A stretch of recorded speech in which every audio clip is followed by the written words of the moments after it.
Welcome, ladies and gentlemen, to the monastery, the open bar of the internet, the world's greatest shit show, and the place where we, the good brothers and sisters of this most holy of temples, seek enlightenment through the drunkest, craziest, and most batshit ways possible. I am your one and only gaming monk, better known as Mildra, and with me I have a returning good brother to the temple, making his way back here for the first time in about 4 years. Some of you may know him as the Navel Gazer, some of you may know him as the guy on a crusade to make all women in games hot, and some of you may know him as the guy who says the things you don't want to hear, which makes him perfect for this kind of place.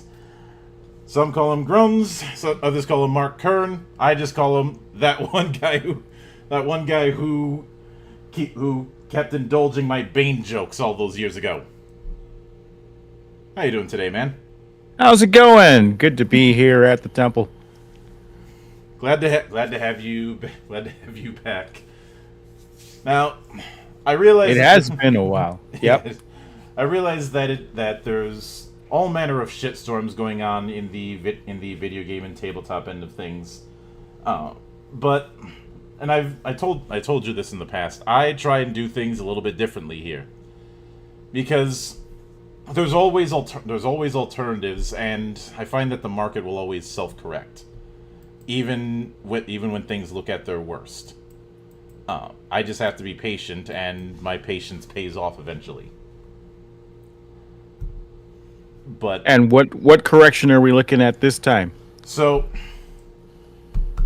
cast your mind back to the OGL incident back in, I believe it was in January of last year.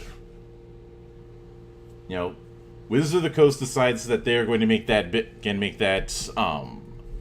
reversion slash update to the OGL, and a lot of material, in fact about almost 25 years of material across different sites and the like, gets put in legal limbo as far as whether or not it's even going to be allowed to be sold. And a lot of companies were panicking. And yours truly was at ground zero for a lot of it, having to console a lot of people who were worried that their meal ticket was going to be going belly up. Right, because you had this whole satellite industry based off OGL creating basically a heaps of content for Dungeons and Dragons, and Hasbro basically yoinked the rug out from under them, and it looked like they would no longer be able to do that. Mm-hmm. There's also the fact that a lot of people made forks that became their own games. Not just... I know a lot of people will bring up Pathfinder. Pathfinder is just the biggest example of this. There was stuff like Trailblazer, Fantasycraft, Paragon, and a bunch of others that were these elaborate forks of various editions of D&D. And in the process of that, there was a long discussion about whether or not this could even be legally done with an open license, and how much of a open license the OGL actually is. Because a lot of people end up forgetting that the OGL was intended as something of a peace offering. Because TSR was notoriously litigious in the last few years of their existence. You can kind of blame Lorraine Williams for that. It's all right to bully her. Everybody does it. Yeah, I mean, yeah, I had heard that, and wasn't there like an early TSR and then a later TSR, and then you had the purchase or the sale. Here's the story as I understand it. There was the early years where, you had Gygax and everybody else involved. Then Gygax tried to get a D&D movie made, and moved over to Hollywood in the process, and handed the management reins over to the Bloom Brothers. The Bloom Brothers were completely incompetent, almost bankrupted the company early on, and this was still early to mid 80s. He ends up getting rid of the Bloom Brothers, but before they get out, they give their stock over to Lorraine Williams. I've spoken to numerous people who've worked in TSR in one form or another over the years. No one has anything nice to say about Lorraine Williams. They either have some sort of horror story, or they say nothing. Well, what was her background? Like, where did she come from? Was she an early TSR employee, or did she come in later? Was she coming from a gaming background or a business background? I think she came from a business background, and one of the infamous things that up until a few years ago I was kind of a rumor was whether or not she had banned playtesting on company grounds. Because for the longest time, it was 50-50 about whether or not that was the case, and I eventually got confirmation. Yes, she did. TSR is a game company, and they couldn't do playtesting in the office, Wow, that's crazy. So which is that would be like if we were making a game and you said, "Oh, you can't play the game as you make it," for World of Warcraft or something like that. I mean, that's just a recipe for disaster in terms of making a good game. or just making anything, like any creative process, any creative or any engineering process, you need to be constantly testing. Um, and this is why stuff like Spelljammer was such a broken mess. Even though Spelljammer is a fan favorite, it was not properly balanced, and even fans of Spelljammer will tell you that. But the after Lorraine takes over, there's a bunch of really dumb moves, like the Flash Gordon RPG that was very blatantly using the framework of AD&D, and the only reason not Flash Gordon, Buck Rogers. We didn't get a Flash Gordon game until quite a while later, but nobody actually asked for it, because if I'm being honest, who the hell was going to know who Buck Rogers was in 1986?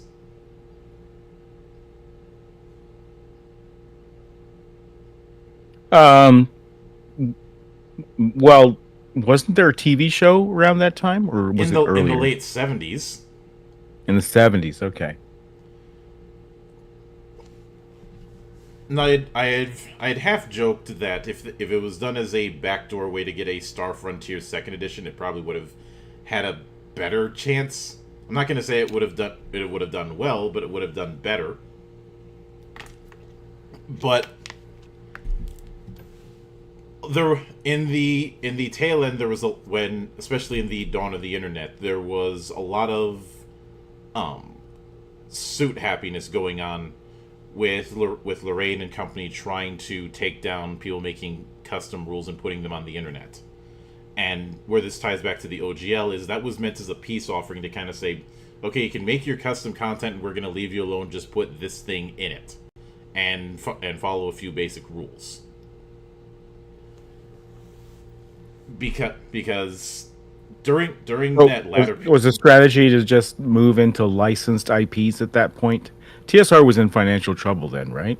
Oh yeah, they were very much in, and it largely had to do with them betting with Lorraine and the people that Lorraine had as their sycophants, betting on some very bad decisions and spending more money on their litigation team than on their game development team.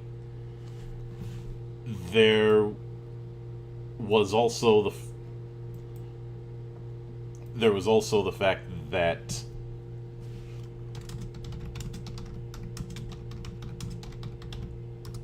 um like things like the novels, they put a lot of attention on that and overproduce them, and I think you know how overproduction of a given product can still piss off retailers. I'm sorry. I thought you meant like working on a game and refining it. You mean they printed too many? Yeah, they printed too many of that, and the same thing goes to a certain extent with the Spellfire card game, which Spellfire does have its defenders, and there is a version of it that's still somewhat doable. I remember the late James Ward very much defending the game when I had him on some time ago. But the the thing about it was you had these very bad decisions, and the reason I brought up the Buck Rogers thing was a lot of people who are in the know knew that the sole reason it was made was because her family had the rights to the Buck Rogers IP. Now, as far as the shifting towards doing stuff with IPs, I don't think that was ever in any sort of cards. Third parties doing D20 adaptations of different IP, that was a third party thing, not a first party thing. But the point is that when Wizards last year decided that they were going to do that change to the OGL, a lot of people panicked because they were not very clear as to what involving past works that used the license was going to be viable, or if the lawsuits were going to go flying. I never thought that lawsuits were going to go flying over it, simply because they'd end up bankrupting themselves trying to do way too many lawsuits given the sheer amount of content out there. Like, even if they won all the lawsuits, they'd still blow through their entire budget just paying all the lawyers. It was a very strange time.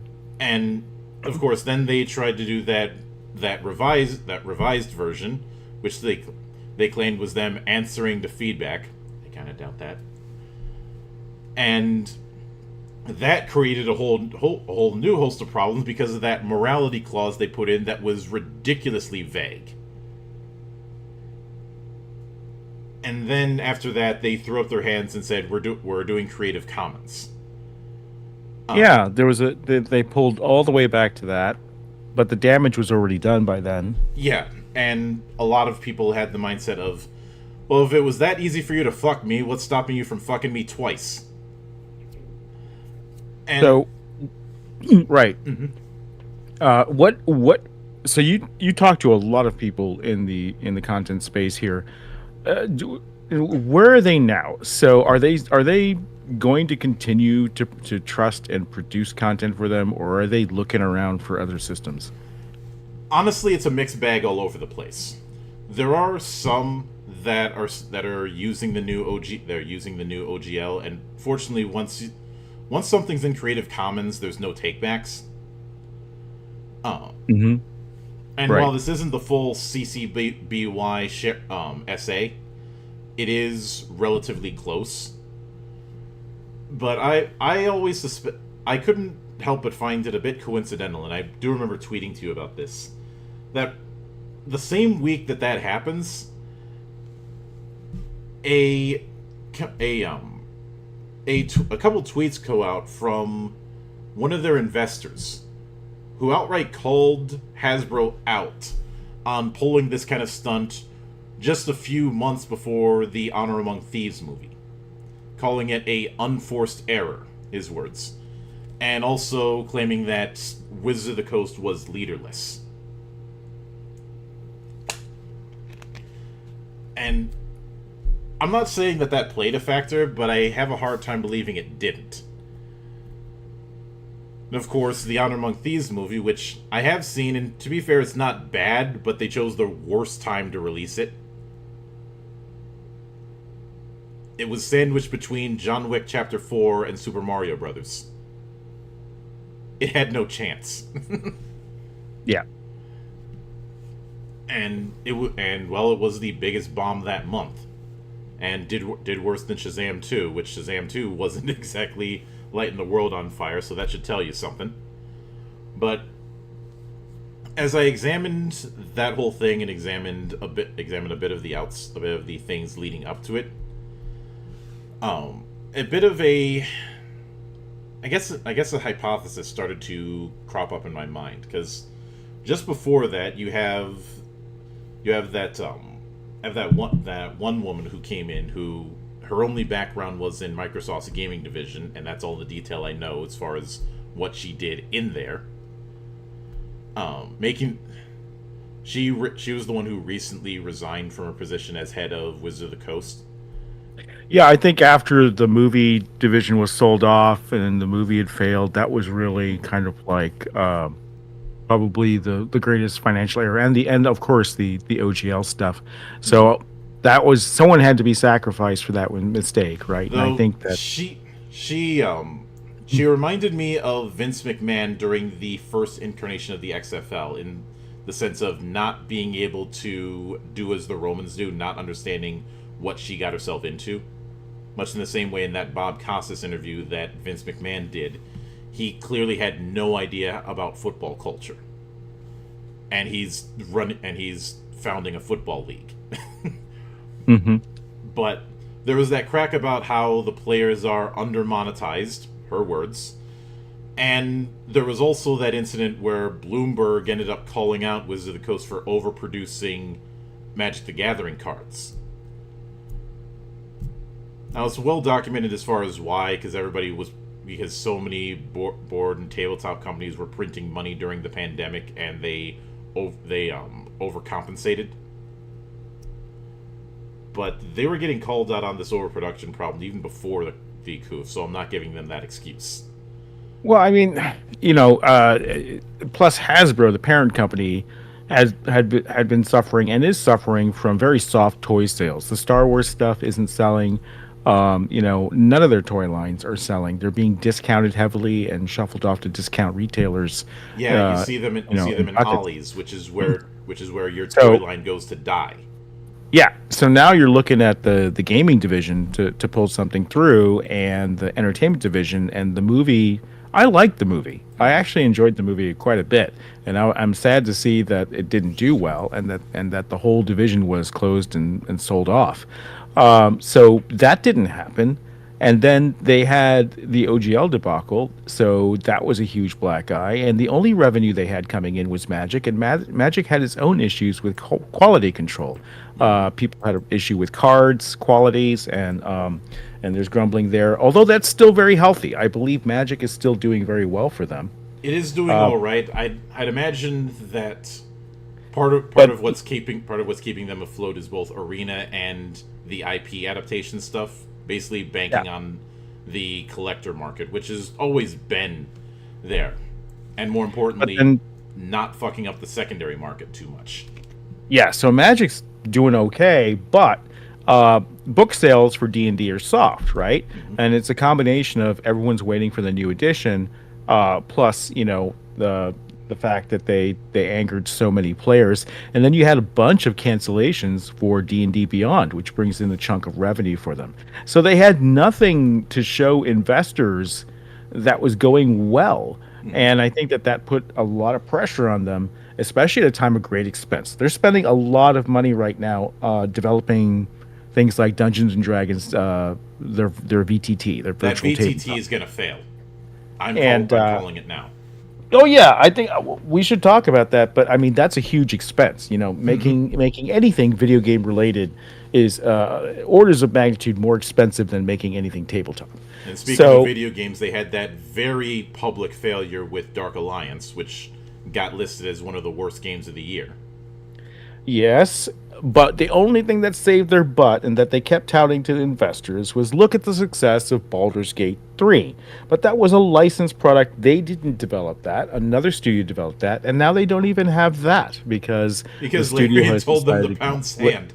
yeah, Larian told them, "Hey, we're done." And that's a very interesting thing for Larian to do. And they came out publicly and they said, "Oh, we're doing that because we just want to do something fresh," which I understand. I think it's actually a good idea. It's bad for developers to get stuck in a product that they have to support forever. But at the same time, I don't think that was the whole story. And I'm kind of wondering if you've heard any sort of inside baseball and what might have led to that decision, and if that's something, was it like the case of Hasbro just being over greedy for the next deal, and they're not being able to come to terms?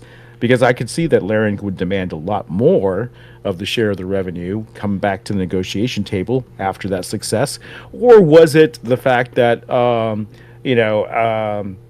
Larian was just not interested in no matter what? I'm very curious. I don't have too much insider baseball on the matter. but I was able to put the pieces together based on statements and the chain of events in the way that I usually do. Because I do remember that there was talk about doing some sort of DLC expansion for Baldur's Gate 3, but it got shit canned midway through, and the reason given was that they just weren't feeling it. There was also the remark from I believe either the CEO or somebody high up that paraphrased was we don't want to be a show pony for Wizards of the Coast. Which leads me to suspect, and keep in mind this is all just my suspicion on the matter. I think that this was a case where after the runaway success of Baldur's Gate 3, either Hasbro or Wizards of the Coast, chicken or egg on that, wanted to have a more direct hand in the development of future material, and Larian had no interest in that. Like I said, I don't have any concrete proof of that, but that's just the feeling I get from seeing their comments and the chain of events that happened. If I were Hasbro and I had seen that Larian was hesitating in any way, I bet you anything Hasbro got cheap on them. I've seen this before, that Hasbro thinks, well, the IP holder thinks, well, we have the IP, so you're nothing without us. Right?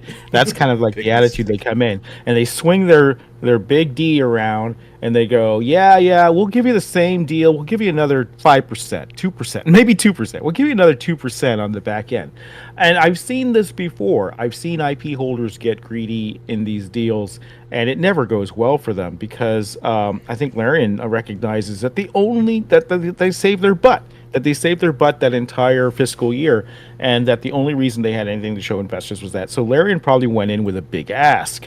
And this is typically what I see from other contract negotiations in video games. So I have no idea what actually went on, but I have seen IP holders get greedy, and with Hasbro's ego being the size it is, I would not be surprised if they got cheap on them and refused to pay the price that Larian wanted, or to make it enticing enough. But I think that was the wrong move. I think that when you have a golden calf like that, there's other ways to make that money back. I think you can sweeten the deal, and it was very important when you don't have anything else to have a big announcement like that. Oh, Larian's going to make the next Baldur's Gate. And we're going to do and make a big announcement about that. And that would have really helped the share price. That would have really helped everything else. Treat that as your loss leader. You know how stores will basically take less money on a leading product just to get you in the store so that you buy other things. I would have treated that as a loss leader, because losing it, I think, is so much worse than taking a haircut on the money that you make from it.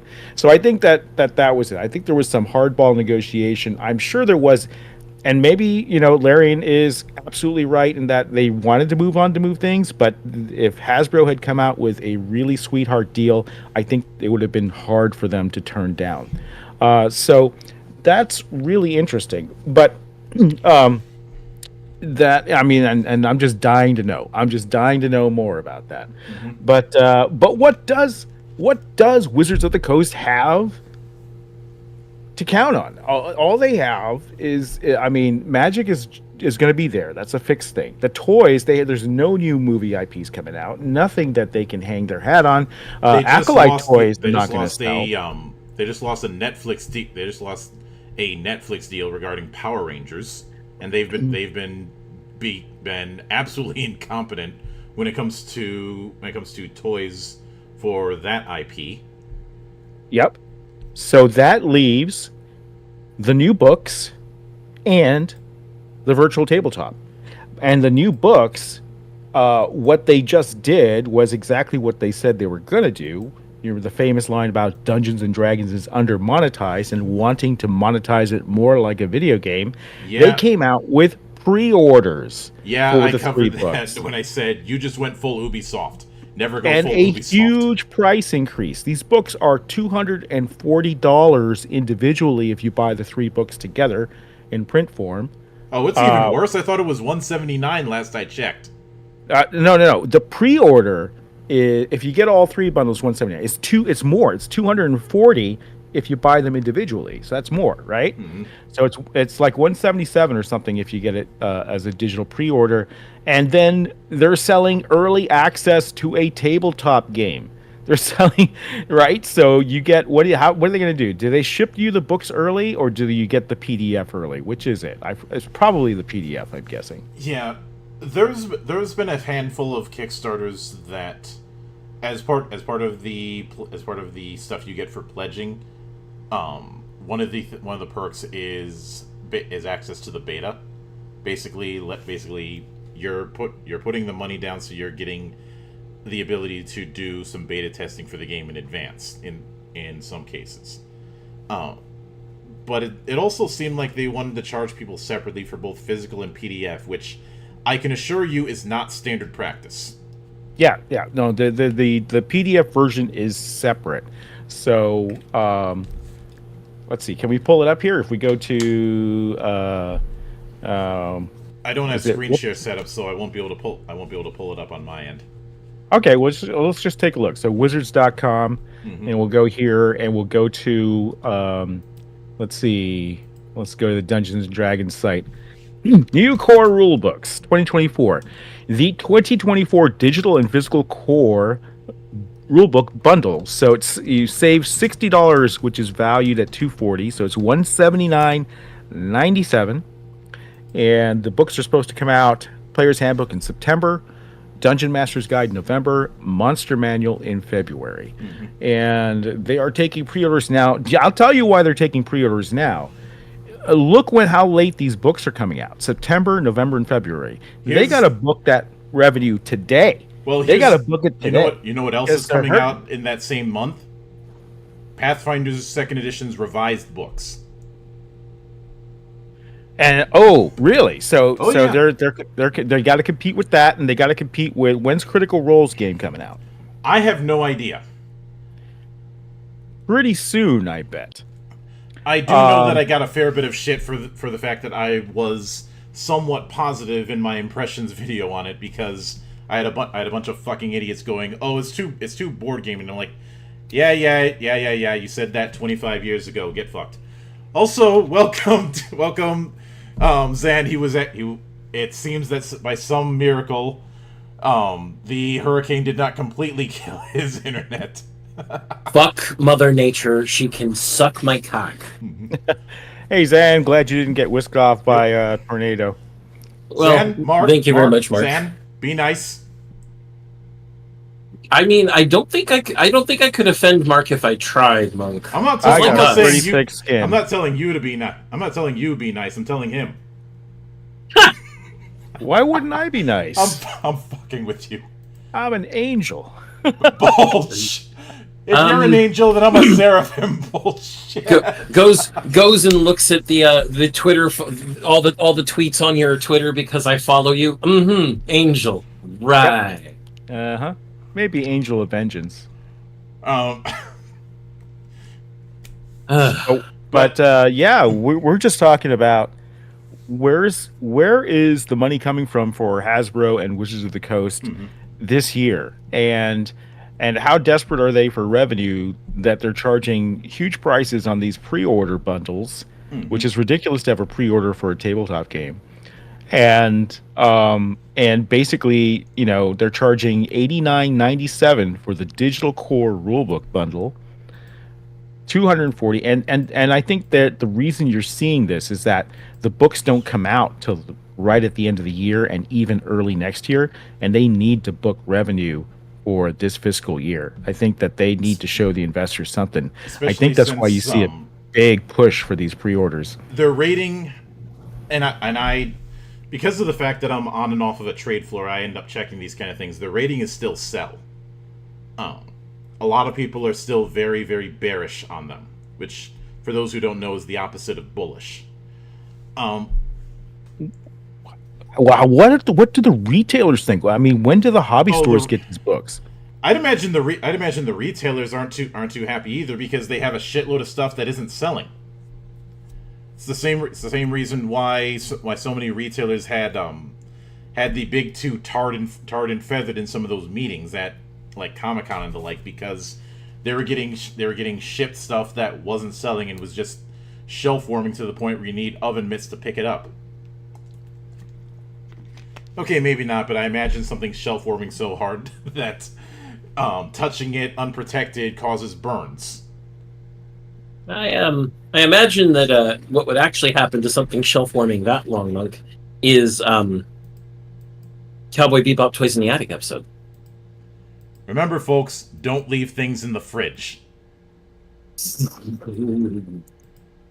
But this is where we get to is a perfect opportunity to get to the response, because yes, there is that showing, and I will say in a fucked up kind of way, I honestly think the OGL fiasco may have been a net benefit for the tabletop hobby.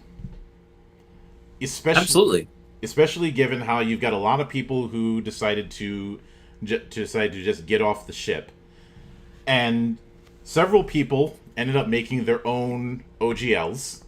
There's of course the big one with the Orc license, which Zan and I covered a while back on a live stream, and that has stewardship by the Azora Law Group, who helped pen the original OGL.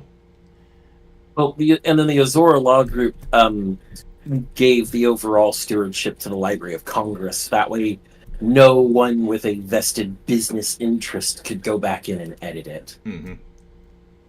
Also, side note, William Sova, why should 4E have been a spin-off for its own game? I heard the same thing about 3E 24 years ago, so I'm not I take that with I've heard that kind of thing for years, and it always rings hollow to me. But moving right along.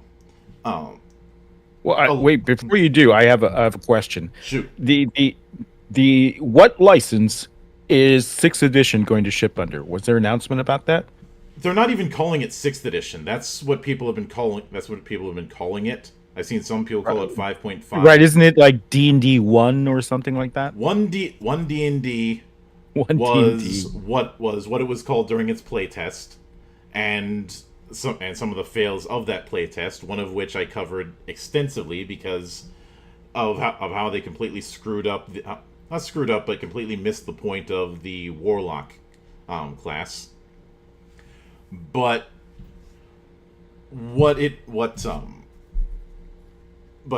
as far as I know, that is under their new OGL. What Pathfinder 2nd Edition is doing is putting it under their Orc license, and the revised core books that they're putting out.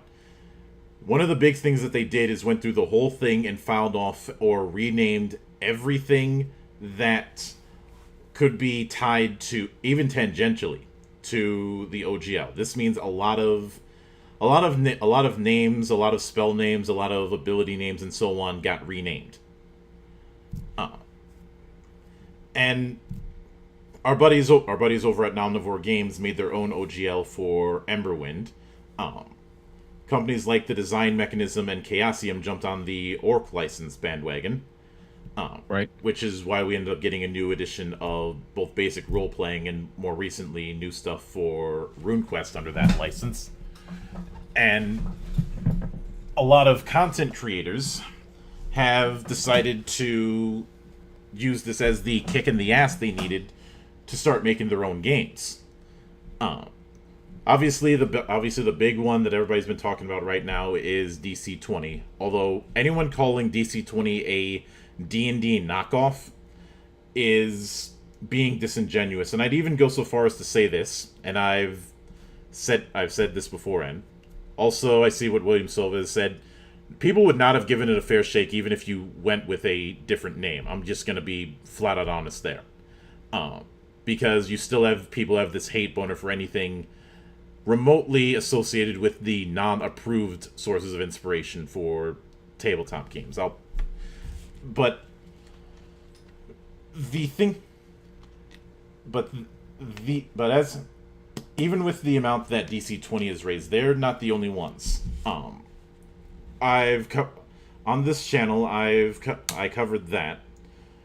I've covered Tales of the Valiant recently, which I'd say for those who want something 5e like but don't want to give Wizards of the Coast money, that's pretty good, especially since it's done by Kobold, and Kobold is very, very good at what they do.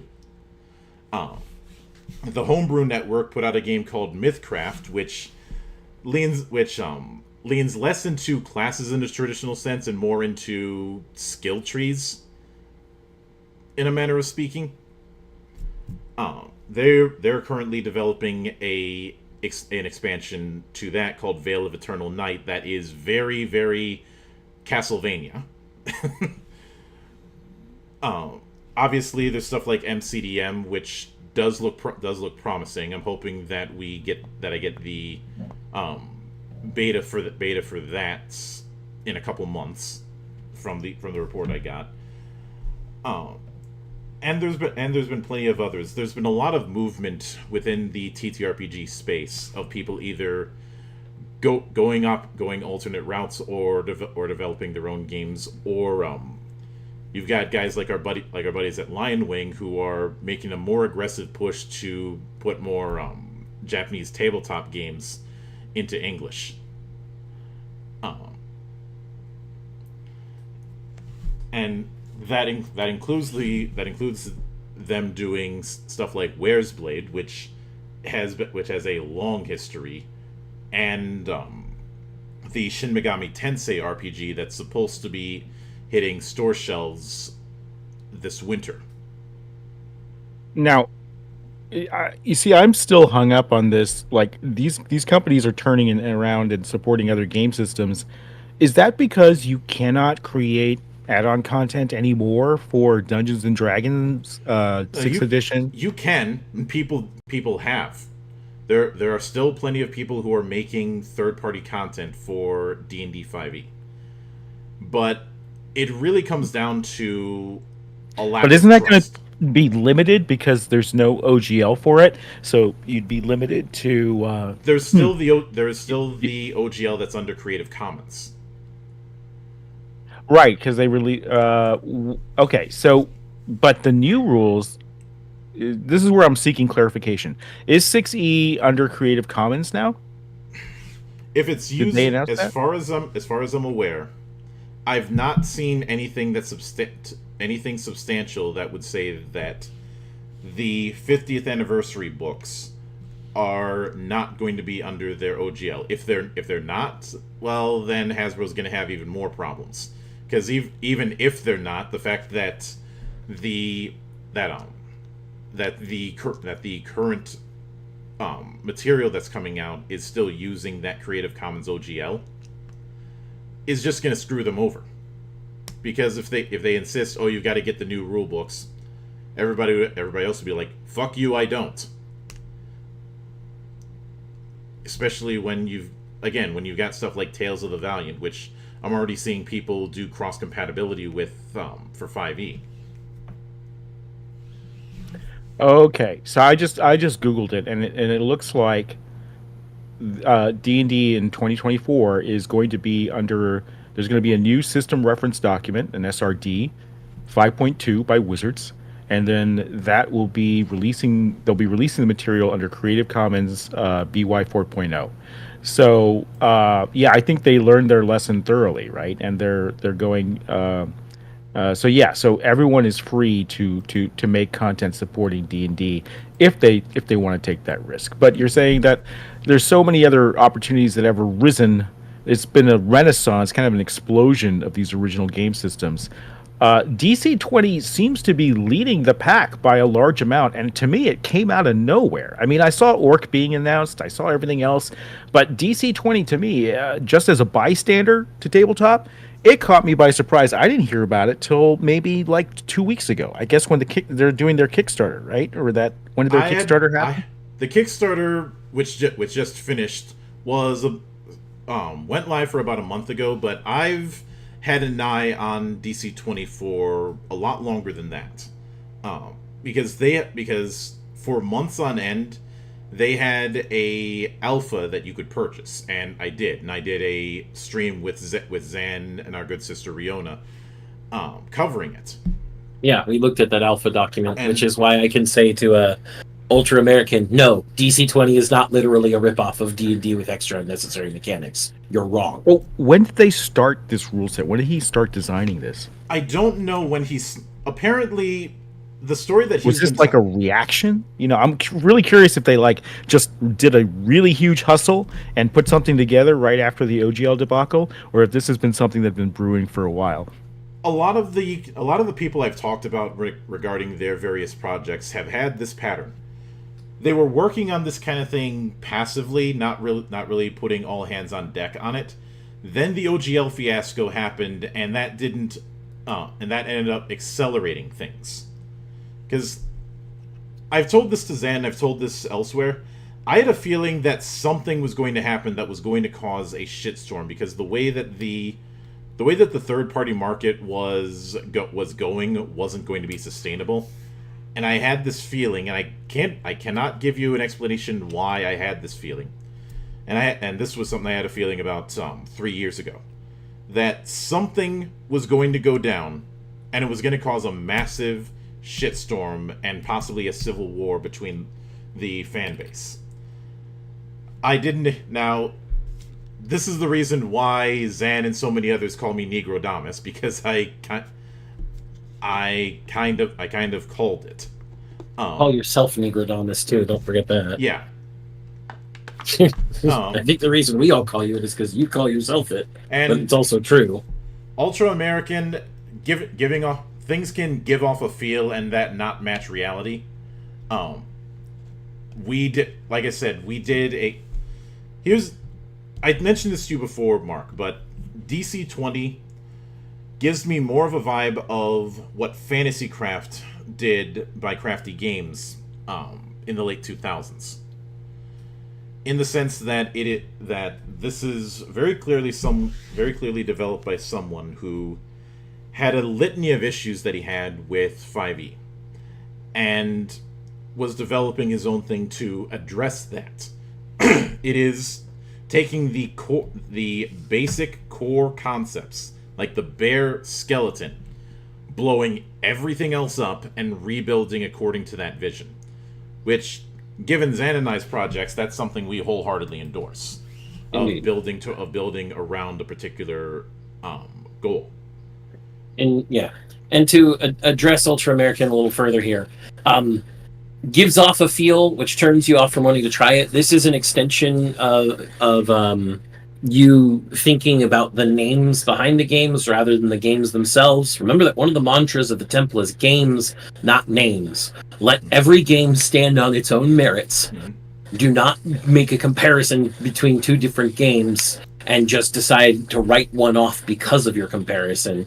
And also, action points can be really fun. Just go watch our Cloister one-shot of Heavens and Heresies and tell me we didn't do a lot of fun things with an action point system. Or fucking Emberwind with you pulling Nibas Overgift just to fuck with me. Well, yes. I don't know if I completely agree with you guys on this, because mechanically, I have nothing to say. You guys have gone into the rules. You say that it's not a Dungeons and Dragons tweak or derivative, that it stands on its own uniquely. But it seems to me that it's obviously marketed as a D&D alternative. I mean, just the name DC-20, right? Well, so, it's Mark, made as an alternative, if it can use the name recognition of D&D for its marketing, more power to it. If it can go, hey, we're going to be better than D&D and use D&D as a comparison for marketing, that's one thing. I'm sure. I mean, MCDM Matt Colville is outright stating that this is his alternative to D&D in a lot of his in a lot of the ways he talks about the material. But then when you go to watch the actual videos, he just goes into the mechanics of his own game. Oh, well, and that's the impression that he's not really pushing against that. You said that you run into people and you have to correct them when they say, "Oh, it's a D&D derivative." And you're like, "No. If you actually read the rules, it's not." The public perception, the people who are actually backing this, think of it as the D&D that we should have gotten. in 6e. That's Um, definitely the vibe I'm getting from people's comments. Maybe some people. I can see that some people would have that assumption. I have no way of proving or disproving that. Yeah, And we have no real way of counting that objectively without polling everybody who's. Oh, I was ever- just speaking anecdotally Yeah. because earlier in the podcast, you guys were talking about how this is a common thing that gets said, and you have to correct people. So to me, Well- anecdotally, it sounds like you guys are seeing this. not exactly. People will back a given tabletop project for any number of reasons, and it's more to do with a pet peeve that I've had with how some content creators have been covering it, and referring to DC-20, Mythcraft, Tales of the Valiant, and so on as D&D killers, which, in my not so humble opinion, is a kiss of fucking death. Like, how many times did you hear "WoW killer" back in the 2000s? All the time. Yeah, and how many of those so-called WoW killers are still available these days, or actually succeeded? None of them. Even the ones I like. While both DC-20 and MCDM in this case, because we've looked at the materials for both, especially and their Kickstarter pages, do mention that, hey, like, even on the MCDM Kickstarter, wasn't there like a whole section of, hey, if you are not satisfied with the most available game, here's our game. Here's the things it does do. Here are the things it doesn't do. That was especially prevalent on MCDM. Mm-hmm. It very much laid out what it was meant to do and how it was meant to do it, which is really, really smart of Matt to do that. And both DC-20 and MCDM, the comparison is going to be made because both Dungeon Coach and Matt Colville have been doing D&D video content for years. So the comparison is going to be made. They're going to lay into it as a, not just in YouTube sense, but doing their own third-party stuff. Yeah, exactly. Third-party D&D But stuff he that they were wasn't. making.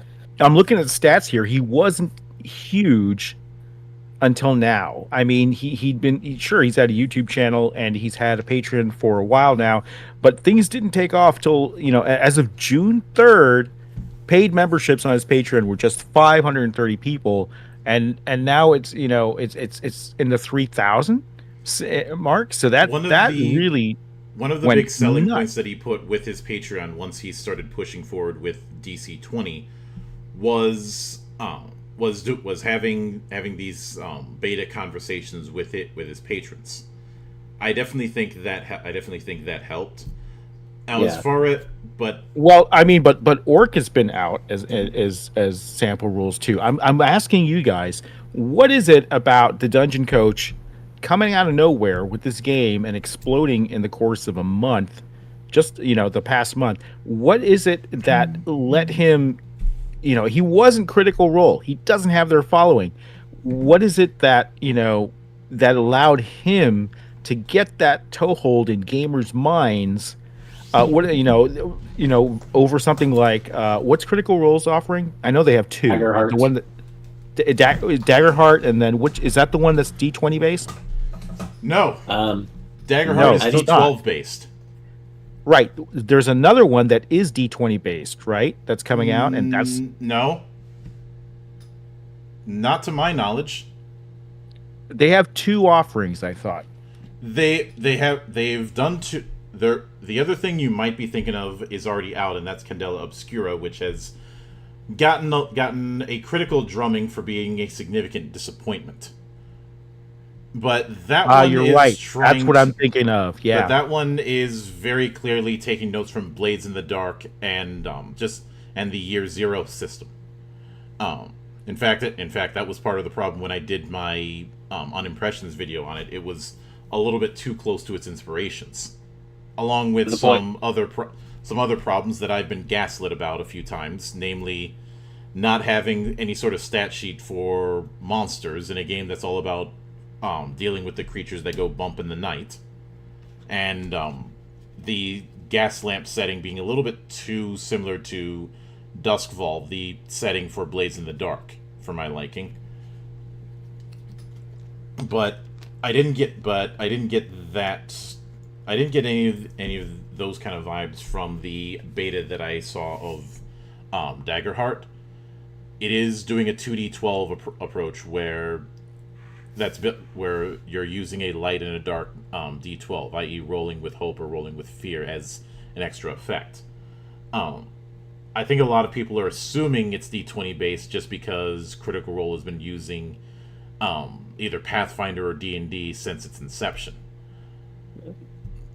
But this is interesting. I just pulled up Google Trends search on Daggerheart versus DC-20, and Daggerheart just shot through the roof around March 10 to March 16th. They had a huge spike in interest over time. On the scale of the graph, it's like 100, right? And DC-20 never reached that, but they reached about nearly a quarter of that interest at around this time of their Kickstarter, and they are now a more popular search term than Daggerheart by twice as popular according to this graph right now. That is amazing. I don't know the specific maneuvers that Dungeon Coach may have made, but as Monk pointed out, one of the things he opened up on his Patreon at one point is beta discussions. I would technically call it beta testing. There was also the fact that he did several videos. In fact, he's got a playlist of this, of things that he does not care for in D&D 5e and what he wants to do with it with DC-20, and I think that clarity may have played a factor in helping people get a better understanding as far as what it is doing. Well, I think depending on who's in his Patreon that's helping him at this point, I feel like there may have been a crossover point where someone with much larger reach put DC-20 in a spotlight, and that's why he got the sudden spike. I do know that he got a lot of endorsement from a lot of different D&D 5e content creators. Okay, so there are a lot of people who are unhappy with Wizards and Hasbro and D&D 5e and D&D 1, or 1D&D, whatever you want to call it, who used to make videos about 5e and probably still do for the most part, just because that's what they know. That then said, hey, if you're fed up with Wizards and 5e and want to try something that looks like it's going to be really cool and addresses all these issues that we have with 5e and is going to be a game that centers around this type of stuff, try it out. It seems like there was a grassroots marketing movement then, is basically what that was, and it wasn't even intentional. So that's the closest answer I can give you, Mark, about why he suddenly exploded, even though he's been doing this project for over a year now, Monk, at least like really focusing on it. Yeah, I can't. Obviously, I came in a little bit late, so I can't comment on that. It was mainly because somebody had sent me the PDF for the alpha, and I ended up reading through it. And as I read through it, I gradually began to realize that there is much more to this than I thought. And keep in mind, I have never watched any of the videos that DC-20 has done when he was doing like GM advice and the like. Because as a general rule, I don't watch those kind of videos since I don't want my GMing style to be overly influenced. One of the things that I think really helped at the tail end is the fact that one of the last stretch goals was doing VTT support for several services: Alchemy, Foundry, Roll20, and Demiplane. Which as an aside, the Alchemy, Foundry, and Roll20 are the big three when it comes to virtual tabletop. Roll20 is still the most used, but Foundry and Alchemy have been gradually gaining momentum over the last couple of years. As far as what caused that momentum, I don't think I can ever answer that, because with these kind of things I've learned, it's never just one thing. But one of the You see, I think that it just one it just spoke to me. Like when I read through the downloaded rule set, Mhm. and I had the same sort of outsider reaction. I really felt like it was pretty close to Pathfinder and D&D.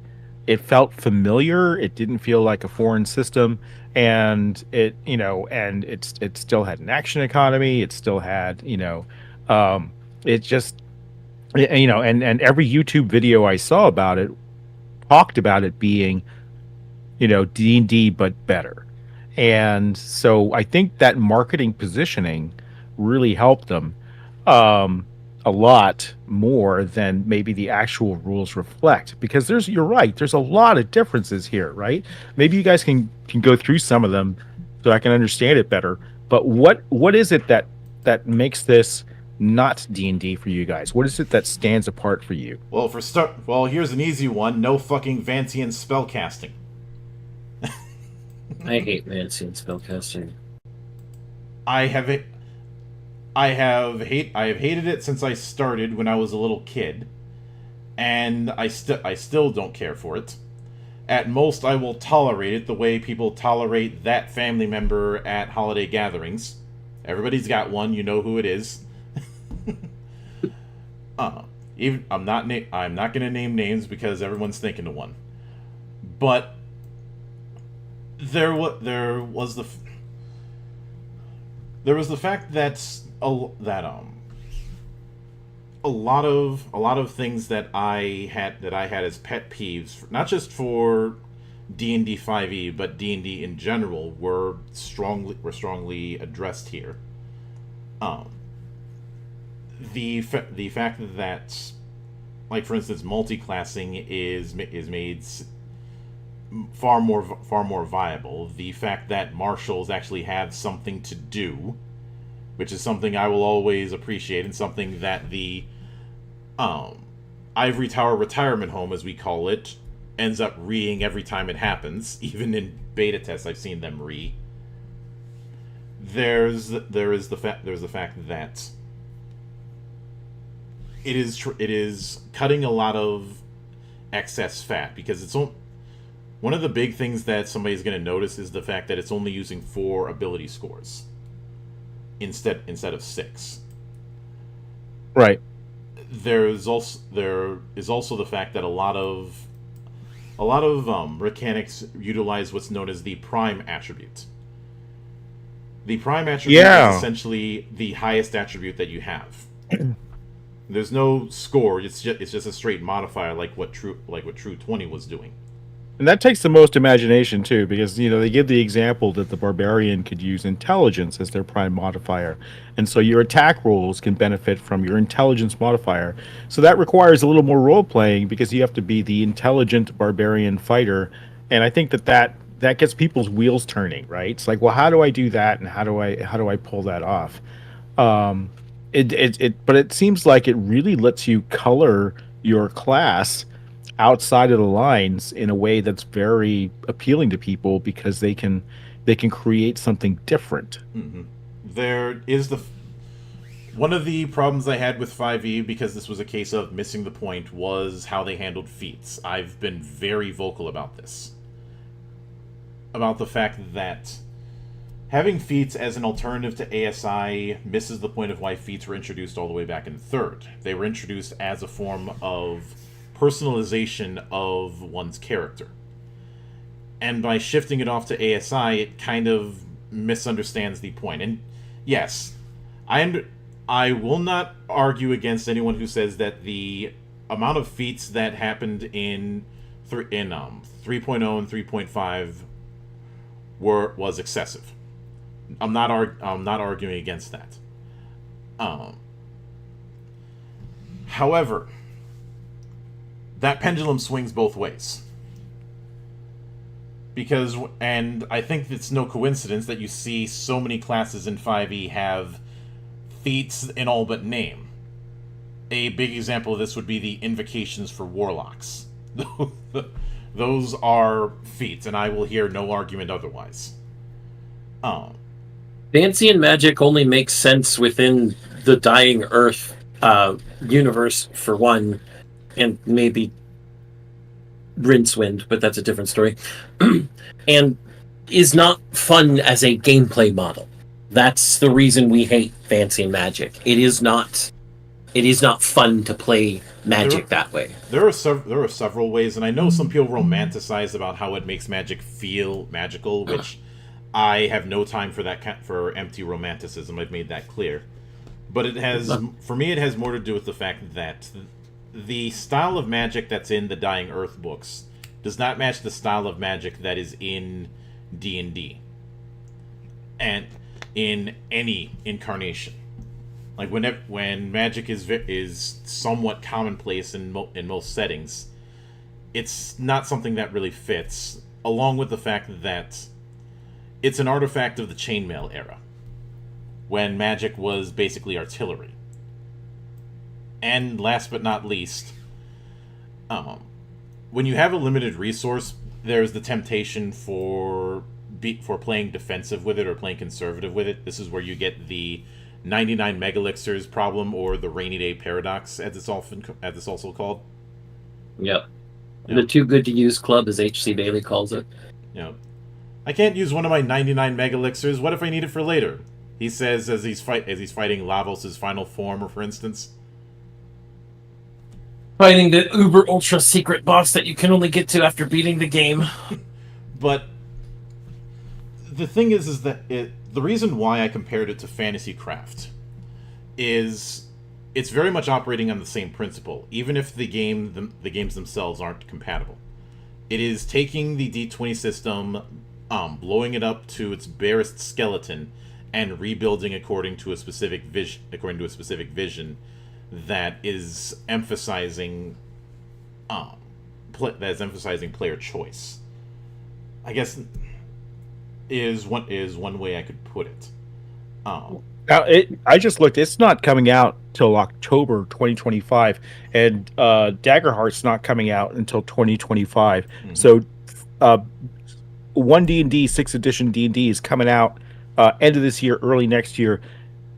What other games are there? So, what happened to Project Black Flag? Is that renamed? Project Black Flag is Tales of the Valiant, or rather, Black Flag is going to be used as the flag, for lack of a better word, for the Black Flag role-playing line of games that Kobold Press is doing. And the first of that was Tales of the Valiant, which released to backers recently. I have my copy of it. And I did a video a few days ago. And that's trending below Daggerheart, right? So I'm looking at the graph, and we have DC 20 on top, about halfway down there, a little lower than halfway down. You've got Daggerheart, and then about a third of the way down from there, another half, you've got Tales of the Valiant. So what are the other leading alternatives? I'll just stack them up in the graph here, and we can see how they're doing. Now, keep in mind that when it comes to alternatives, I'm not entirely sure if stacking them on like Google Trends is a sufficient bit of data regarding their quality. It's a rough. He's not gauging their quality month. He's gauging buyer interest. Yeah.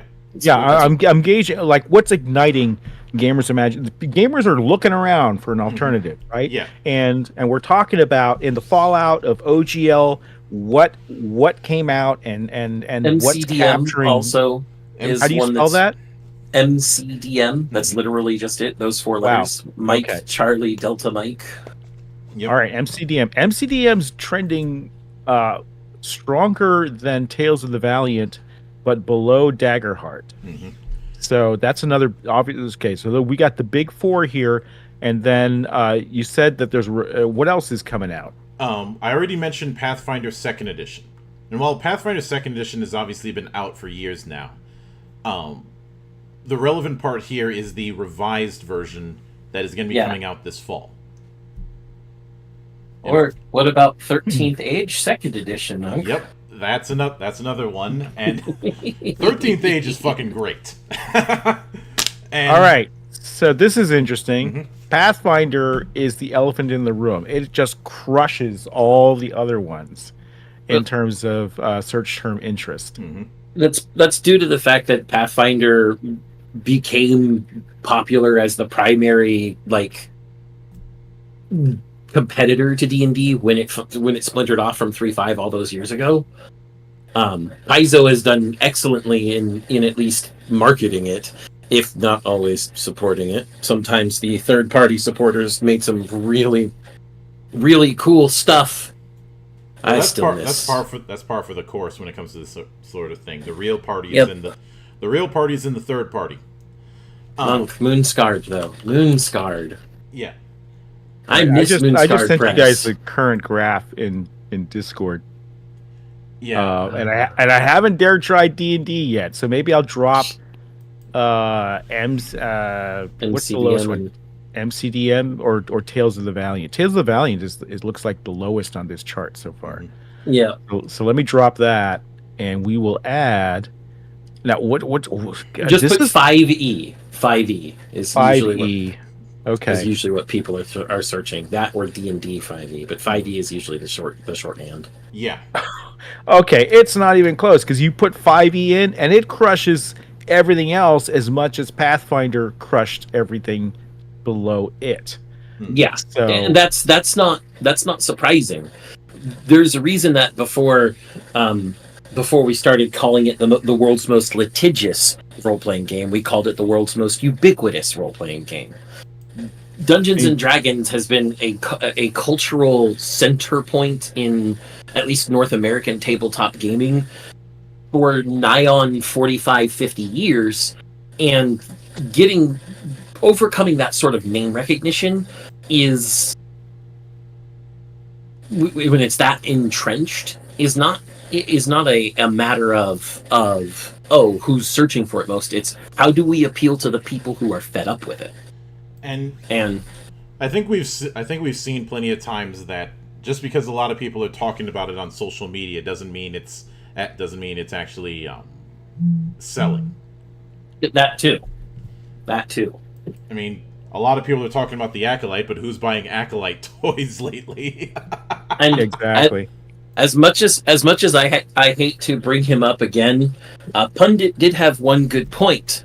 Even the OGL is outselling 5e material. As much as, I don't like pointing that out, because the OGL are the people who identify as the group the OGL are a bunch of assholes. Yeah. But you've got plenty of OGL adjacent stuff that's nice. Yeah, OGL? Open Gaming License? Or not OGL. OSR. OSR. My bad. Yeah. Brain fart. Yes, the OSR. And speaking of that, I'd be remiss if I didn't point out that our good friend, Autark, Alexander Macris, is doing a OGL free version of his game, Adventure Conqueror King system, which I've covered in the past and I very much enjoy. And I do appreciate that he's sticking to his guns regarding the more Mediterranean approach he's doing with its associated setting, instead of giving in and doing another Western European pastiche. I mean, he technically has that with the Heroic Fantasy Handbook, but that's not the core setting. And I think we need to be a little more specific with Western fantasy pastiche at this point, Monk, because technically the Mediterranean is still considered the West. But let me be more specific then. British Isles style of fantasy. British Isles pastiche or French, French Arthurian pastiche would be a good one too. What I've often called the Tolkien melting pot. Yeah, but nothing against Tolkien, just that's the setting. Have you guys? You guys have read through the rules for MCDM? No. What's available on the Kickstarter was what we initially reviewed. We haven't had gone back into that well yet. Are there public beta rules at this point? Not for. They are for patrons. I'm not a patron.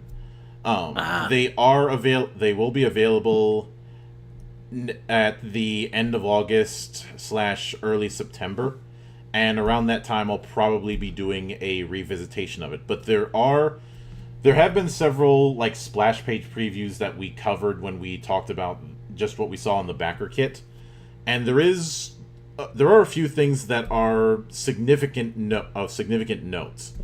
One of them is the class design is very much non-compatible, but the big thing that is not compatible is the fact that you are not rolling to hit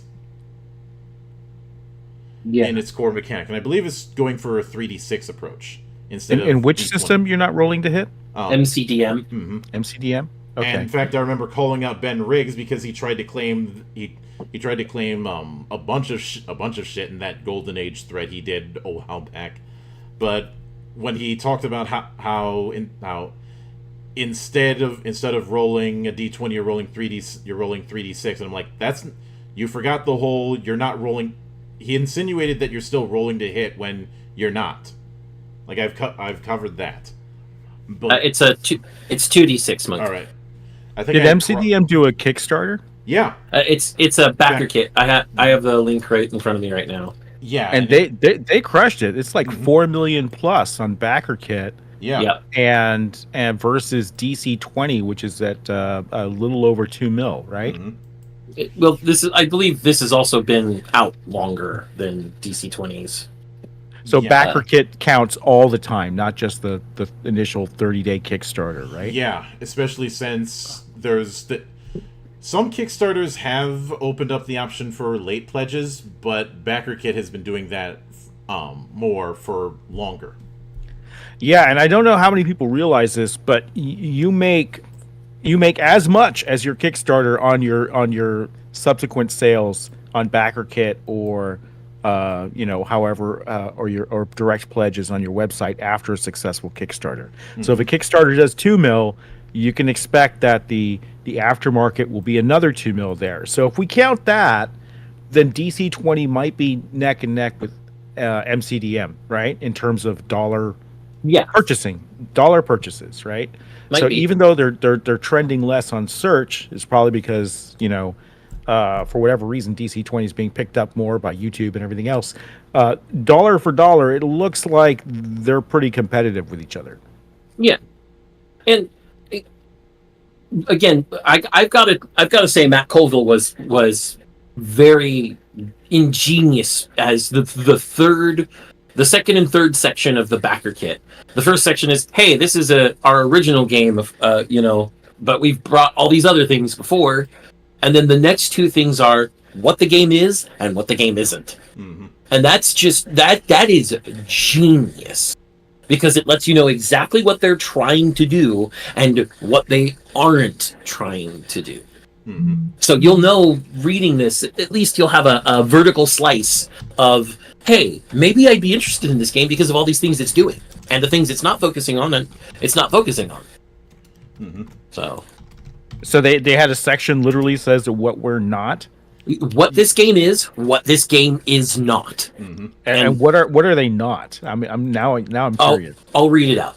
You can absolutely run epic games with heroes exploring dungeons, but this game is not about dungeon crawling. You don't track torches or rations or worry about running out of light. You can plunge heedless of danger into a dark and haunted forest, but this game is not about exploration. No hexes to explore.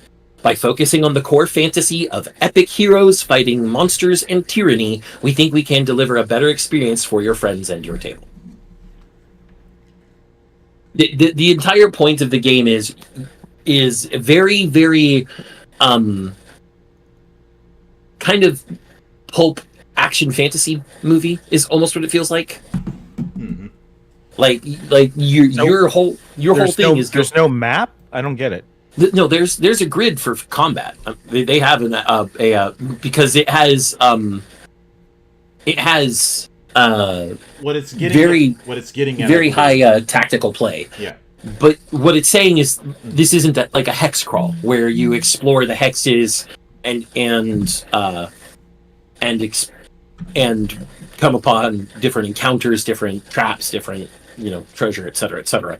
The focus of this game is you are going in to do stuff as heroes. It's mostly going to be adventuring and fighting, but there's not a deep exploration system or a dungeon crawling system.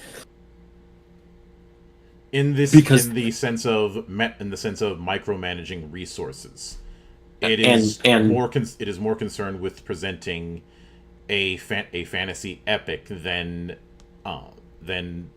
some of the more grounded affairs, like say Torchbearer. Yeah. How DC-20 released a pretty extensive rule set. I could run a DC-20 game today based off what they released. Could I do the same with MCDM? We don't know yet. They didn't release anything? Like I said, the beta is not out yet. Okay. So, sorry, I missed that earlier. I was so enamored with tracking down this data, I missed that. So now I might be able to answer that question in a couple months, but right now I can't, because I just have you guys tried DC-20 though? We have not yet. I have not yet. I have thoroughly gone through the beta, and they recently released an updated version of the beta just a few days ago that included some revisions, as well as adding the Spellblade class to the list. But there's still some things that haven't been added yet that I want to get more of a feel on, such as subclasses. I have my guesses as to how subclasses are going to work, but a big thing to note with how Zan and I do things is that it's all about what we can confirm, in a sense. We don't like to go off of supposition or any sort of prediction. Sure. Not at least not without proper data. And is DC-20 releasing under Orc as well, like MCDM is? MCDM is Orc, right? Actually, DC-20 is on Orc. It has the Orc notice at the back. MCDM, I couldn't say. Yeah, we don't know if MCDM what sort of release license they're going under. Oh no. But they do say in the backer kit, we intend to publish this game under an open license, probably something like the Shadow Dark license, because we want you and anyone who wants to make, share, publish their own work using these rules and set in this world. Mm-hmm. And Shadow Dark has their own open license. So they don't know which open license they're going to go for yet, but they want to do an open license. But they've got a beautiful looking box for MCDM, the prototype, the work in progress, the black and gold, and it just looks gorgeous. We're not sure if that'll be the finished product. They're not even sure if that'll be the finished product.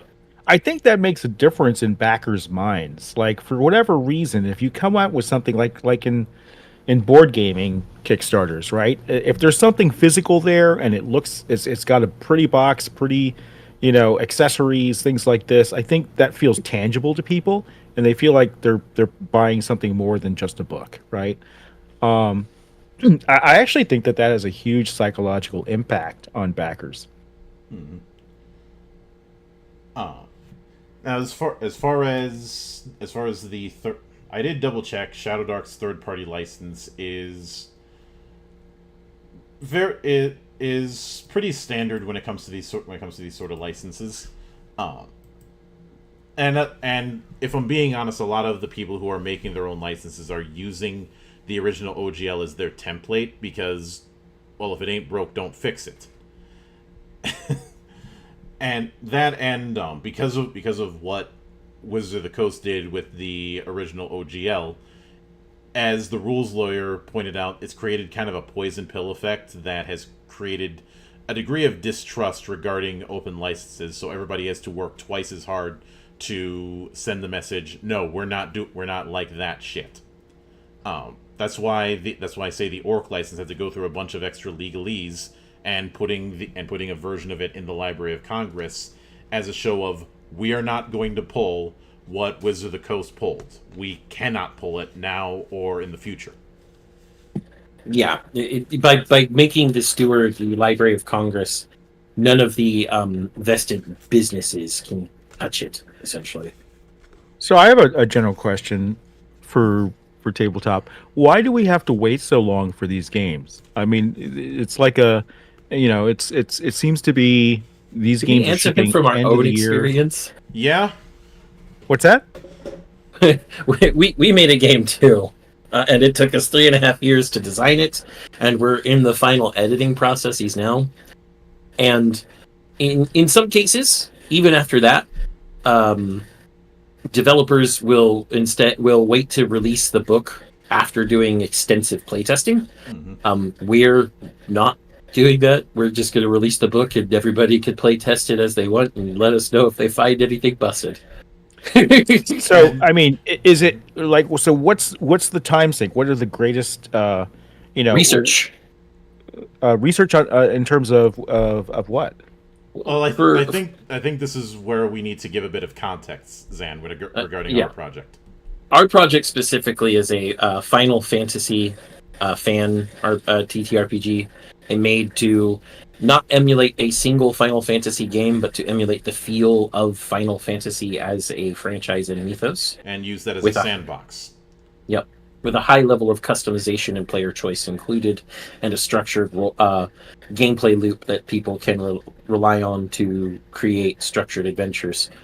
But that being said, the first part of any development is Sorensen's 3 questions. What is your game about? How does your game go about doing that? What behaviors does your game encourage and discourage? Mm-hmm. And Sorensen said that anybody who develops should always ask themselves these questions before they develop anything, whether they're new to the scene or whether they're, industry veterans, because that'll help you give you your core concept. And once you've got your core concept, that's when you have to start. You've got the central pillar that you can design the game around, and that's how we had to proceed. In order to, Neff, stop. Mm-hmm. In order to build the game, we had to research Final Fantasy not just for the actual feel and mythos of Final Fantasy, but we had to choose what jobs we were going to use. We had to choose how jobs were going to manifest, and how they were going to express. We had to determine whether we were going to use an equipment list or not. We decided no, because the equipment list in Final Fantasy is ever growing, and we would be playing eternal catch up. So we instead went with a system that allows you to custom build weapons, and armor and other equipment. The research is the most intensive part, because after you've done the research and you start building mechanics, you find yourself having to go back into the research to make sure the mechanics and what you've already determined align, and if not, you have to then determine why they aren't aligning and how to realign them holistically with the whole project. I would say that not just our project, but any project has those moments of, do I have to cut out this thing that I really want because it's just not going to work with the rest of the stuff? Sure, And- same thing with video games. It's like, Exactly. does this serve the purpose and the and the play style that we are trying to achieve? Exactly. And being ruthless about what you cut out. But just I'm looking at again as an outsider. Looks like you have the rule mechanics themselves. Then you have which is like maybe aside from like things like compendiums of spells, it's only going to be about 1/10 of the book, right? And then you have, I'm talking about ignoring feat descriptions, ignoring, or analogs of that, ignoring, spell compendiums. The actual rules of resolution of combat and resolution of skills is actually pretty small in terms of overall page count, right? If you're looking at just D&D likes and extrapolating from that, maybe. But when it comes to the totality of TTRPGs. The amount of space that given pillars of mechanics, design, and whatnot take is consistently inconsistent. You can have a game where a lot of time is spent on skills. You can have a game where a lot of time is taken on spells. You can have a game where a lot of time is taken on neither of them. You can have a game where combat isn't even a factor. And the three pillars precedes even designing the core mechanics. Like the core resolution mechanics. Having that pillar comes first before any of that. Now, have your pillars changed, or have you kept them consistent? Our pillars have not changed. Mm-hmm. The thing we decided early on is we wanted to be Final Fantasy setting agnostic. We wanted to capture Final Fantasy as a whole, not a specific game. Mm-hmm. That we were very adamant about. And we wanted said when we early on, I wanted something that was just as easily usable for the more high fantasy and steampunk entries as the more modern or futuristic ones, because a lot of the projects like the Returners project that I had seen very much skewed toward the SNES generation. Just don't get me wrong, I like the games in that era, but I also know there's a whole generation who might want to do a different approach, and I'd rather let them do that without them needing to do a bunch of house ruling. Yeah. Where can I find out more about your guys' game? We have an itch page. Hold on. Mm-hmm. The core PDF is not out yet because we have to finish editing it, and then their PDF team has to make it into a PDF. Mm-hmm. But there is a lot of information here. Just some list of features and stuff. There's also, of course, a link to the server, our Creative Commons notice, and legal notices. And if you want to at least look at some of the things we do have out that are fun to just kind of track through, we have the Character Keeper, which, once again, thank you to Matt Schiff for helping design that for us. He's been a great addition to the team. We have the Party Tracker, also thanks to Matt. And then we have an NPC template that's external, thanks to some people who came in from the Final Fantasy tabletop server into the Monastery server and decided to play around with stuff. That was nice. The PDF is on its final. We've got editing runs done, and we're on the last grammar, syntax, spelling go through. The very final, hey, make sure all the punctuation marks are right. Make sure there's no weird capitalization. We already did formatting and rewrites of anything that was placeholders we had in there for descriptions that needed to be rewritten so that they're original to us. That was my Hydra in this. I was the guy who rewrote all of the rewrites. This is why I have the editor-in-chief term. It is not a blessing, it is a burden. Also, before you ask, Mark, I have no intentions on writing a Chrono Trigger RPG. Okay, that's it. We can no longer speak to each other. It's not out of any disdain for Chrono Trigger or anything like that. It's just that the way that game is designed is far too character focused. No. And wait, Monk, we have a system that could be used to homebrew a Chrono Trigger game, though. I mean, I've got many systems, so you're gonna have to. No. One that just recently had its starter set come out, Monk. The FF14 RPG combat system could absolutely be used for the tech system and everything in Chrono Trigger. See, I'm more willing to go with. So I might revisit that in a year's time. And plus, let's think it with portals. Plus, there's the fact that in doing so, I can continue to give people a very harsh lesson that a lot of people are missing out on when it comes to covering that project, and that is that this is something that a lot of people are going to need to learn very soon. The Japanese side of TTRPGs is not like it is in the West. That should be like obvious from the statement, but people Well, People stop caring. well, the easy part of that is, and I've mentioned this elsewhere, but when we got the Goblin Slayer TRPG, there were a bunch of people who were like, "Why didn't they just use D&D for this?" I mean, it's based on the writers' D&D campaigns in college. Here's the thing: D&D has not had a strong foothold in Japan since the 80s. Mm-hmm. Largely because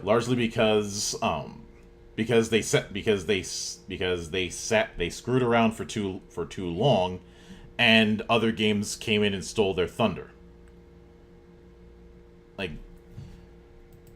basic red box D&D had its time in the sun, culminating with the Rules Cyclopedia that I use whenever it comes to the console RPG debate, because I still do not care for the term JRPG, and and I will die on that fucking hill.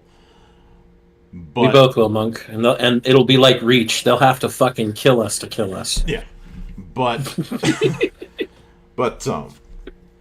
the Japanese translation for AD&D was a very long and expensive process, and by the time it came out, Tunnels and Trolls had already hit Japanese store shelves and was a lighter game that used D6s, that didn't have the association with miniature wargaming, because there's not really a miniature wargaming scene to that same extent in Japan. And because of that, D&D wasn't able to reclaim a foothold because other games came along and stole their thunder, especially Chaosium, and even more especially Call of Cthulhu. Mm-hmm. Also, Mark, the other reason he won't design a Chrono Trigger RPG is because he wants to design a Chrono Cross RPG because he likes it more. No.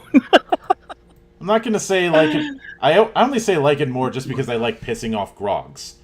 It's more that I find the element system in Chrono Cross to be a more interesting challenge. And it's an actual Vancian system done right. Well, there's that too. All right, guys. On that note, I do have to bow out at this time, but I want to know before I go. We're talking about OGL alternatives. What are your three tops on each of your radars? What are you most looking forward to? Most excited about? Well, does it have to be D20 bubble games? Any gaming system coming out after OGL taking advantage of the fact that Hasbro dropped the ball. Oh. Do you have the slightest idea how little that narrows it down? I have an idea of how little that narrows it down, but I was gonna throw Shadow Scar out there. Oh, Shadow Scar is definitely one that we're looking forward to. That being Cody Pondsmith's upcoming project, because Cody's a chip off the old block is one way to put it. So much so that he decided interlock system just isn't going to work, so create new dice system, new engine. Hooray! Yeah. And I say he's a chip off the old block because he's just as much of a weeb as his father. But that is one entry.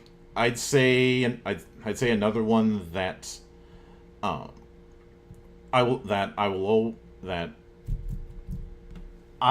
I'm curious about DC-20, but it's not at the. I wouldn't say DC-20 is at the height of my top three. If I had to go about that, I'm very interested in Shin Megami Tensei Tokyo Conception. Because there's a lot of potential I see in that. And I'm going. Go ahead, Mark. Keep going. And I'm just gonna throw Magi Knights in there because I want to throw a bone to our friends. Well, you see, here's what I was gonna do. I was gonna pander to all of our friends that were directly affected by that OGL fiasco, and I'm gonna throw out Heavens and Heresies. I'm gonna throw out Magi Knights, and who should I pick for the third, Monk? Should I pick Cloudbreaker Alliance? you can throw a three-way tie between Cloudbreaker Alliance, Break, and Beacon.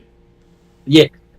So you want alternatives. There's plenty in the indie scene from many smaller creators that don't get nearly the traction that some people like DC, like Dungeon Coach or Matt Colville get, And or even a big Paizo. thing that we've had in the temple is trying our best to get people to stop coming up with excuses and actually look for these instead of just saying we need to support alternatives and then doing jack shit.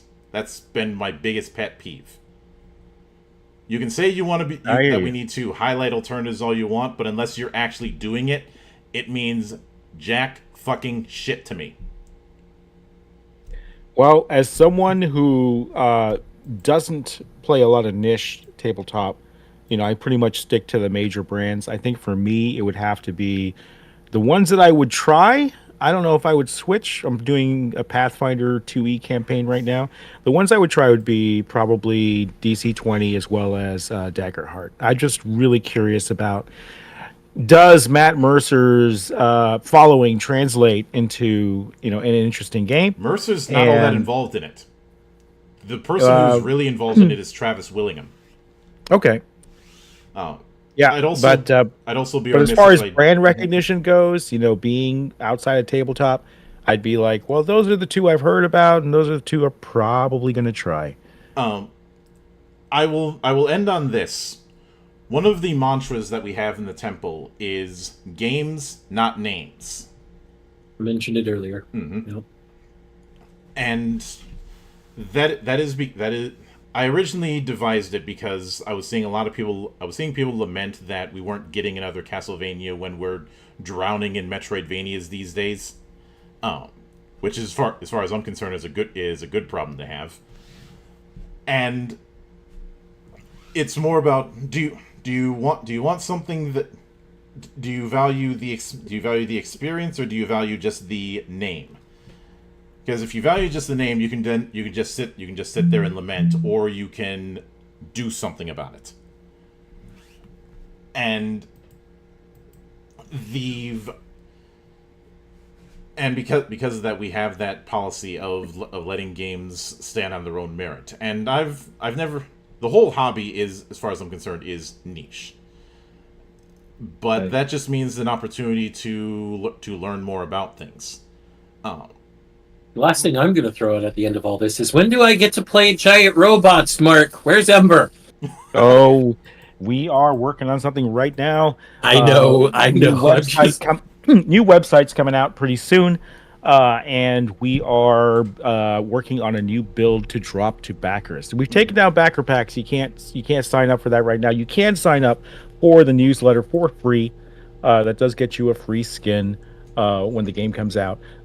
So if you're interested in following that, just go to my.em8er.com and you can create a free account there, and you'll be put on our mailing list. And we have some information coming out this month, and you're going to be seeing a lot more activity over the next 3 months here. I'm excited. Yeah. I've been sitting on it and been like, I want it. Yeah, well, the fantasy here is really about power suits, from taking that from Firefall power suits all the way up to mecha versus kaiju of different categories from small to large. And the kaiju side is it's kind of like a until Helldivers came out, I didn't have a good way to describe this, but it is kind of Helldivers like, in that there is a ongoing war effort directed by an AI general, and it's all of the players versus, it's PvE. All of the players versus an NPC army called the Tsihu, which basically enslave kaiju and use them as beasts, war machine beasts, to fight against them. And the Tsihu are actually, they look more fantasy and they act more fantasy than the sci-fi side of the players, which we call Gate Striders, right? So there is that huge contrast there between them. One side has mechs and the other side has kaiju. And what's that going to look like? That's the fantasy that we're, if we're talking about lore pillars, that is our flavor pillar for the lore. So if you're interested, Yeah. go to my.em8er.com. It's a funny name, but it's the scientific designation of the planet that they're trying to colonize, and that's where it comes from. Could And you can put the check link that out. in the chat so I can put it in. Sure. It's just and that's just going to have a login page, but you can create an account there, and it'll put you on our mailing list. And again, there's really nothing to sign up for or purchase beyond that right now. We do have a kind of like a monthly subscriber section that's still up, and then but all the backer packs we're not putting back up until our next couple demos drop. So yeah, go ahead and check that out if you're interested in the fantasy of it. There are forums there. There's a link to the forums if you want to read the design doc where we listed out all the principles of the game, and that's something that's available for free on the in rough draft form on the forums themselves. Yeah. And like again, the plan is eventually to come around and do a tabletop role playing game that ties into this universe later on. But that was put on the back burner a while ago as we focused on the video game.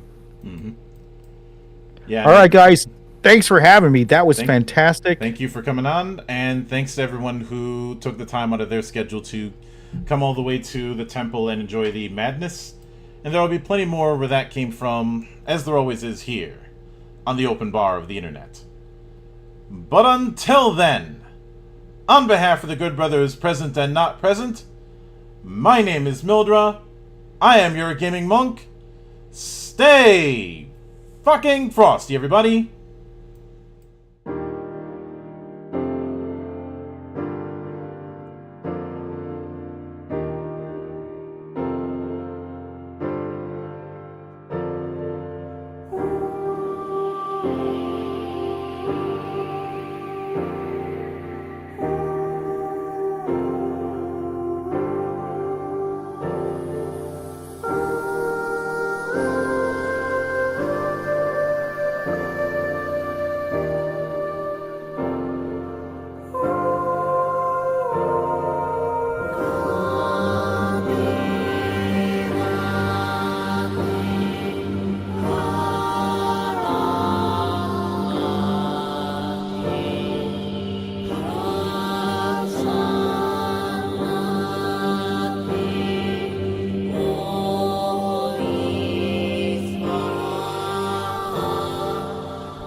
無知薬無得意無常独行無大三角平安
Definitely won't still be going on to this day. So Baloney Bob was an interesting man. He was a vehicle mechanic.